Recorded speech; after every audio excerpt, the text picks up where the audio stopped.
अभी हम लोग सिसवा गांव के महुआ टोला में हैं, जो पूर्वी चंपारण जिले के बंजरिया प्रखंड में है।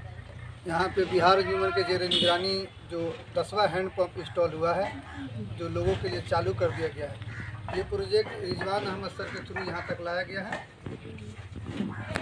अब जो लोग ये प्रोजेक्ट को हलाए हैं, आप इनके लिए दुआ कीजिए, आप लोग उनके लिए दुआ कीजिए। और अल्लाह भला करा सिनका इतना थी ले हमनी के कल दिला हम इनका अल्लाह जन्नत देश, क्योंकि यहाँ पानी के दिक्कत रही था, कुछ न रही था।